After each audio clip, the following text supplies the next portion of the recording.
Hi മക്കളെ, അപ്പോൾ എന്തായാലും നിങ്ങൾക്ക് ഞാനിപ്പോൾ കാണിച്ചു തന്നിട്ടുണ്ടായിരുന്നു. നിങ്ങൾ ഓൾറെഡി കണ്ടിട്ടുണ്ടാകും ഒരു വീഡിയോ. നമ്മുടെ 8 മാർക്കിന് എന്തായാലും വരുമെന്നൊരു ചോദ്യം കണ്ടിട്ടുണ്ട് അല്ലേ? നമ്മുടെ സ്റ്റാറ്റിൽ നിന്നാണ്. അങ്ങനെയാണ് ഇന്ത്യൻ എക്കോണമി എസ് വരുന്ന ചോദ്യം ഉണ്ടല്ലോ, ഉണ്ട്, ഉറപ്പായിട്ടുണ്ട്.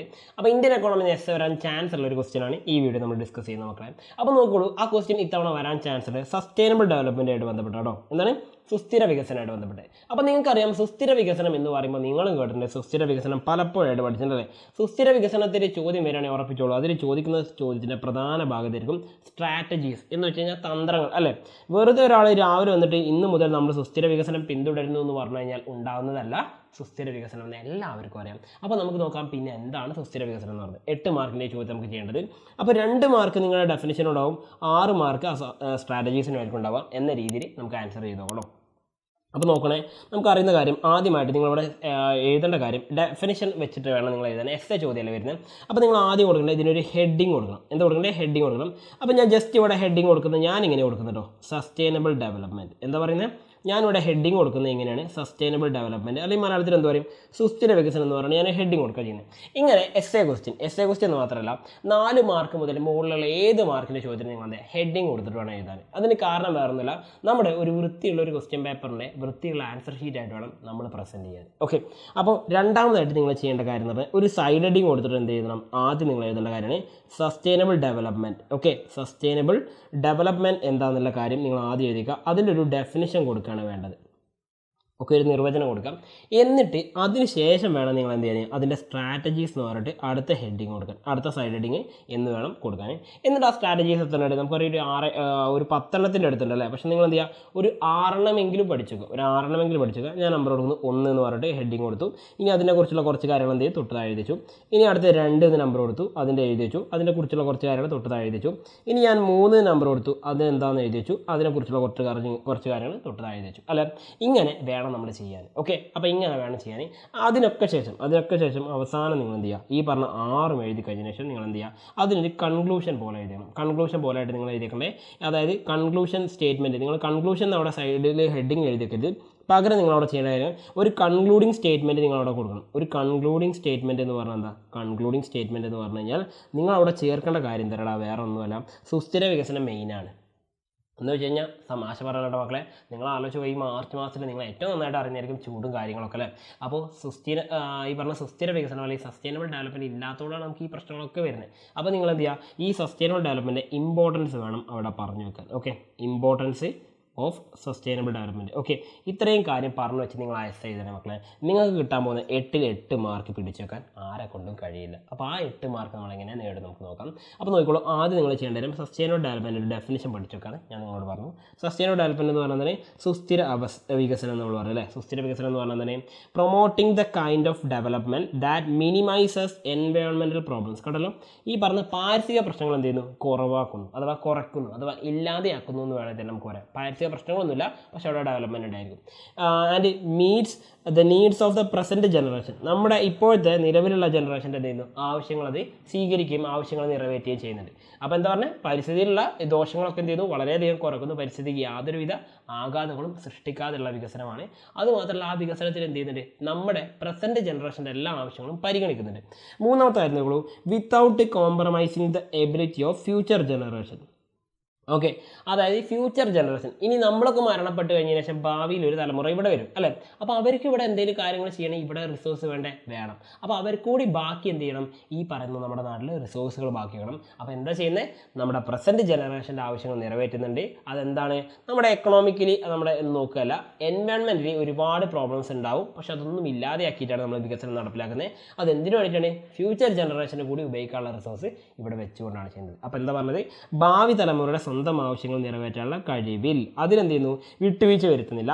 പാരിസ്ഥിതിക പ്രശ്നങ്ങൾ എന്ത് ചെയ്യുന്നു? കുറയ്ക്കുകയും ചെയ്യുന്നു. ഇന്നത്തെ തലമുറയുടെ ആവശ്യങ്ങൾ നിറവേറ്റുകയും ചെയ്യുന്നതിനാണ് എന്ത് പറയുന്നത്? സുസ്ഥിര വികസനം എന്ന് പറയുന്നത്. ഓക്കെ, ഈ ഡെഫിനിഷൻ കുറച്ച് വലുതായിട്ടുള്ളതാണ്. പറ്റുകയാണെങ്കിൽ നിങ്ങൾ ഇത് തന്നെ പഠിച്ചേക്കാം. ഇനി ഇത് ബുദ്ധിമുട്ടാണ് മക്കളെ, ഇതിൻ്റെ ഒരു സിമ്പിൾ ഡെഫിനിഷൻ ഞാൻ കൊടുത്തിട്ടുണ്ട്. Development that meets needs of present generation without compromising the ability of future generation to meet their own needs. എന്ന് വെച്ചാൽ എന്താ? ഭാവി തലമുറയുടെ സ്വന്തം ആവശ്യങ്ങൾ നിറവേറ്റാനുള്ള കഴിവിൽ വിട്ടുവീഴ്ച ചെയ്യാതെ എന്ന് വെച്ചാൽ അവർക്ക് ഇവിടെ വരുമ്പോൾ ഇപ്പം നമ്മളിവിടെ ഉള്ള എല്ലാ സാധനവും ഉപയോഗിച്ച് കഴിഞ്ഞിട്ട് നമ്മളിവിടെ ഉപയോഗിച്ച് കഴിഞ്ഞാൽ നമ്മൾ മരണപ്പെട്ടു പോയി കഴിഞ്ഞാൽ ശരിയാവും ഇല്ല. ഇപ്പോൾ ജസ്റ്റ് നിങ്ങളിങ്ങനെ ആലോചിക്കുക, വീട്ടിൽ അമ്മ എന്ത് ചെയ്യുന്നു, ഒരു പലഹാരം ഉണ്ടാക്കുന്നു, അത് മുഴുവൻ അമ്മ തിന്ന് തീർക്കുന്നു, ശരിയാവുമോ ഇല്ല. അമ്മ എന്ത് ചെയ്യും, നമുക്ക് വേണ്ടി മാറ്റിയേക്കില്ലേ. ഇതേപോലെ ചെയ്യണം എന്നാണ് പറയുന്നത്. നമ്മൾ പലഹാരം ഉണ്ടാക്കുന്നതിന് പകരം എന്ത് ചെയ്യുന്നു, നമ്മൾ നമ്മുടെ ആവശ്യത്തിന് വേണ്ടിയിട്ട് എല്ലാ ഡെവലപ്മെൻറ്റും ഇവിടെ കൊണ്ടുവരാം, കുഴപ്പമില്ല. പക്ഷെ എന്ത് ചെയ്യണം, എല്ലാ റിസോഴ്സും തീർക്കാൻ പാടില്ല. ഫ്യൂച്ചറിൽ നമ്മൾ കുറച്ച് കഴിയുമ്പോൾ മരണപ്പെടും, പുതിയൊരു ജനറേഷൻ വരും, അവർക്ക് ഉപയോഗിക്കാനുള്ള റിസോഴ്സ് കൂടി ഇവിടെ ബാക്കി വെക്കണം. അതാണ് സുസ്ഥിര വികസനത്തിൻ്റെ പ്രധാനപ്പെട്ട ലക്ഷ്യമായിട്ട് പറയുന്ന സംഗതി എന്ന് പറയുന്നത് കേട്ടോ. അപ്പോൾ ജസ്റ്റ് ഒന്ന് നോക്കുക. ഇനി നിങ്ങൾ അതിൻ്റെ സ്ട്രാറ്റജീസ് പഠിച്ചോളൂ. ഞാനിവിടെ പോയിന്റ്സ് മാത്രമേ എടുത്തുള്ളൂ. ഇതിൻ്റെ എക്സ്പ്ലനേഷൻ നിങ്ങൾ തന്നെ എഴുതി പഠിക്കുക. കാരണം എന്ന് പറഞ്ഞാൽ എക്സ്പ്ലനേഷൻ നമുക്ക് സ്വന്തമായിട്ട് എഴുതാൻ പറ്റുന്നതാണ്. ഒന്നാമത്തെ സ്ട്രാറ്റജി നോക്കുള്ളൂ, use of non conventional source of energy. അതായത് നമ്മൾ പണ്ട് തൊട്ടേ ഉപയോഗിക്കുന്ന ഒരുപാട് ഊർജ്ജ സ്രോതസ്സുകൾ ഒന്നാണ് കൽക്കരി, പെട്രോളിയം, മണ്ണെണ്ണ തുടങ്ങിയ ഒരുപാട് കാര്യങ്ങൾ അല്ലേ. ഈ പറഞ്ഞ പദ്ധതികൾക്കൊക്കെ പ്രത്യേകം തന്നെ ജലവൈദ്യുതി നിലയൊക്കെ പണ്ട് തൊട്ടേ നമ്മൾ ഉപയോഗിക്കുന്ന സംഗതിയാണ്. ഇവിടെ നമ്മൾ വൈദ്യുതി എന്ത് ചെയ്യും, ഉൽപ്പാദിപ്പിക്കും, അല്ലെങ്കിൽ നമുക്ക് വേണ്ട ഊർജ്ജം ഉൽപ്പാദിപ്പിക്കാൻ ചെയ്യാറില്ലേ. പക്ഷേ ഇതിൻ്റെ പ്രശ്നമുണ്ട്, പരിസ്ഥിതി മലിനീകരണത്തിന് ഒരുപാട് കാരണമാണ് കൽക്കരി കത്തുമ്പോൾ ഉണ്ടായ പുക, അതുപോലെ പെട്രോളിയം കത്തിക്കുന്നുണ്ട്, ഡീസൽ കത്തിക്കുമ്പോൾ, ഇതൊക്കെ തന്നെ ഒരുപാട് പരിസ്ഥിതി മലിനീകരണം ഉണ്ടാക്കുന്നുണ്ട്.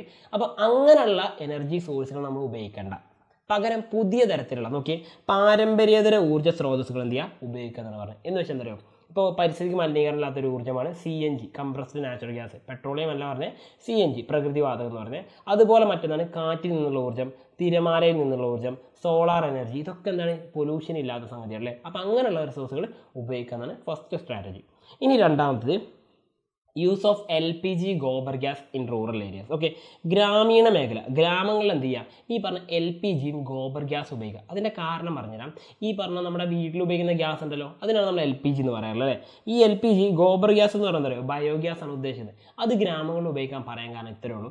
നമ്മുടെ ഗ്രാമപ്രദേശങ്ങളിൽ ഇപ്പോഴും ആളുകൾ വിറക് അടുപ്പാണ് ഉപയോഗിക്കുന്നത്. ഈ വിറകടുപ്പിന് എന്ത് വേണം, മരങ്ങൾ മുറിക്കണം അല്ലേ. മരങ്ങൾ മുറിക്കുക എന്ന് പറഞ്ഞാൽ പരിസ്ഥിതിക്ക് ദോഷമല്ലേ ആണ്. അപ്പോൾ ഡീഫോറസ്റ്റേഷൻ അഥവാ വനനശീകരണം ഒഴിവാക്കാനും മലിനീകരണം പൊല്യൂഷൻ കുറക്കാനാണ് എന്ത് ചെയ്യുന്നത്, ഈ പറഞ്ഞിരിക്കുന്ന LPG ഗ്യാസുകളും ഗോബർ ഗ്യാസും ഉപയോഗിക്കാൻ പറയുന്നത് ഗ്രാമങ്ങളിൽ. ഓക്കെ, ഇനി അടുത്തായിട്ട് നമുക്ക് നോക്കാനുള്ളത് വേറെ ഒന്നുമല്ല, ഈ പറഞ്ഞിരിക്കുന്ന ഗ്രാമീണ മേഖല പറഞ്ഞു. നഗരമേഖലയിൽ നമ്മൾ എന്ത് ചെയ്യണം, CNG ഉപയോഗിക്കണം. നഗരമേഖലയിൽ ഓൾറെഡി പൊല്യൂഷൻ ഉണ്ടായിരിക്കും, അഥവാ ഗ്രാമീണ മേഖലയെ പോലെയല്ല, നഗരത്തിൽ ഓൾറെഡി എന്തായിരിക്കും, മലിനീകരണം കൂടുതലായിരിക്കും. അപ്പോൾ നഗരത്തിൽ എന്ത് ചെയ്യുക, CNG ഉപയോഗിക്കുക എന്നാണ് പറയുന്നത്.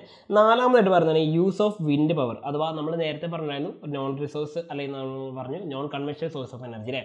എന്ന് വെച്ച് കഴിഞ്ഞാൽ പാരമ്പര്യേതര ഊർജ്ജത്തിൽ ഒന്നുമാണ് പ്രധാനപ്പെട്ടാണ് കാറ്റിൽ നിന്നുള്ള ഊർജ്ജം എന്ന് പറയുന്നത്. അപ്പോൾ ഈ പറഞ്ഞ വിൻമില്ലൊക്കെ സ്ഥാപിച്ചുകൊണ്ട് നമ്മൾ അങ്ങനെ ഊർജ്ജ ഉൽപ്പാദനം നടത്താണ് അടുത്തായിട്ട് പറഞ്ഞത്. ഇനി അഞ്ചാമത്തെ നോക്കുള്ളൂ, use of solar power. Okay, solar power നമ്മൾ നേരത്തെ പറഞ്ഞ സൗരോർജ്ജം എന്ത് ചെയ്യുക, ഉപയോഗിക്കുക എന്നാണ് പറഞ്ഞത്. അപ്പോൾ സൗരോർജ്ജത്തിന് നമ്മൾ ഉപയോഗിക്കുന്ന സംഗതിയാണ് ഫോട്ടോവോൾട്ടൈക് സെല്ലുകൾ എന്ന് പറയാറുണ്ട്. ഈ ഫോട്ടോവോൾട്ടൈക് സെല്ലുകൾ വഴി നമ്മൾ എന്ത് ചെയ്യുക, സൗരോർജ്ജം ഉപയോഗപ്പെടുത്താം. അടുത്തതാണ് മിനി ഹൈഡൽ പ്ലാന്റ്സ്. എന്ന് വെച്ചാൽ എന്താ പറയുക, ഇപ്പം നമ്മുടെ നാട്ടിലൊക്കെ ജലസേചനത്തിന് വേണ്ടി എന്ത് ചെയ്യുക, വലിയൊരു പ്രദേശം, വലിയൊരു ഡാം ഉണ്ടാക്കും അല്ലേ. എന്താ അതിൻ്റെ പ്രത്യേകത, നിങ്ങൾ അറിഞ്ഞിട്ടുണ്ടാവും. യെസ്, ഞാൻ തന്നെ പറഞ്ഞിട്ടുണ്ട്. ഈ പറഞ്ഞിരിക്കുന്ന തരിയോട് എന്ന് പറഞ്ഞൊരു ഗ്രാമം ഇല്ലാതാക്കിയിട്ടാണ് ബാണാസുര എന്ന് പറയുന്ന ഡാം ഉണ്ടാക്കിയിട്ടുള്ളത് അല്ലേ, വയനാട്ടിൽ. അപ്പോൾ ഈ പറഞ്ഞിരിക്കുന്ന വലിയ വലിയ ഡാമുകൾ ഉണ്ടാക്കുമ്പോൾ അതിൻ്റെ നാട്ടിൽ ഒരുപാട് പ്രകൃതിപരമായിട്ടുള്ള പ്രദേശങ്ങൾ, നമ്മുടെ മനുഷ്യനിർമ്മിത പ്രദേശങ്ങളൊക്കെ നശിച്ചു പോകും. അപ്പോൾ അത് ഒഴിവാക്കാൻ വേണ്ടി എന്ത് ചെയ്യുക, ചെറുകിട ഒരു പ്രദേശത്തിന് ആവശ്യമായ വൈദ്യുതി ഉണ്ടാക്കാൻ അവിടെ മാത്രം ഉപയോഗിക്കാൻ പറ്റുന്ന രീതി ചെറിയ ചെറിയ ഡാമുകൾ ഉണ്ടാക്കുക. അതാണ് ചെറുകിട ജലസേചന വൈദ്യുതി പദ്ധതികൾ ഉണ്ടാക്കുക എന്ന് പറഞ്ഞത്. ഇനി അടുത്താണ് traditional knowledge and practice. Okay, നമ്മൾ പണ്ട് തൊട്ടേ ഉപയോഗിക്കുന്ന കൃഷി രീതികൾ എന്ത് ചെയ്യുക, ഉപയോഗപ്പെടുത്തുക. അതിന് കാരണം എന്ന് പറഞ്ഞാൽ അവിടെ എന്താണ്, പെസ്റ്റിസൈഡും കാര്യങ്ങളൊക്കെ ഉപയോഗിക്കുന്നത്, അഥവാ കീടനാശിനികൾ ഉപയോഗിക്കുന്നത് വളരെ കുറവാണ്. അതുകൊണ്ട് പാരമ്പര്യ അറിവുകൾ ഉപയോഗപ്പെടുത്തില്ല എന്ത് ചെയ്യുക, കൃഷി രീതികളും മറ്റ് സമ്പ്രദായങ്ങളൊക്കെ നമ്മൾ ഉപയോഗപ്പെടുത്തുക. Last one, promote organic farm. എന്ന് വെച്ചാൽ തന്നെ ഈ പറഞ്ഞ ഓർഗാനിക് ഫാം ആകുമ്പോൾ ജൈവ കൃഷിയാണ് അല്ലേ. ജൈവ കൃഷി എന്ത് ചെയ്യുക, അതിനെ പ്രോത്സാഹിപ്പിക്കുക എന്ന് പറയുന്നത്. ജൈവ കൃഷിയാകുമ്പോൾ എന്ത് ചെയ്യും, പരിസ്ഥിതിക്ക് ദോഷം വളരെ വളരെ കുറവാണ്, ഇല്ലെന്ന് തന്നെ നമുക്ക് പറയാൻ പറ്റും അല്ലേ. അപ്പോൾ ഈ പറഞ്ഞിരിക്കുന്ന 8 പോയിന്റുകളും അതിൻ്റെ ചെറിയ രീതിയിലുള്ള 1-2 സെൻറ്റൻസിന് എക്സ്പ്ലനേഷനും വൃത്തിയായിട്ട് എഴുതിയ മക്കളെ ഉറപ്പിച്ച് ഞാൻ നിങ്ങൾക്ക് ഗ്യാരണ്ടി തരാം, 8ൽ 8 മാർക്കും വാങ്ങുന്ന കുട്ടികളായിരിക്കും നിങ്ങളെന്ന് പറയുന്നത്. ഓക്കെ ആണല്ലോ. അപ്പോൾ ഈ ക്വസ്റ്റ്യൻ നമ്മളിവിടെ തൽക്കാലം അതിൻ്റെയൊക്കെയാണ്. വീണ്ടും പുതിയൊരു ചോദ്യമായിട്ട് കാണുന്നതായിരിക്കും. Once again it's myself signing out from Eduport. Happy learning all. By.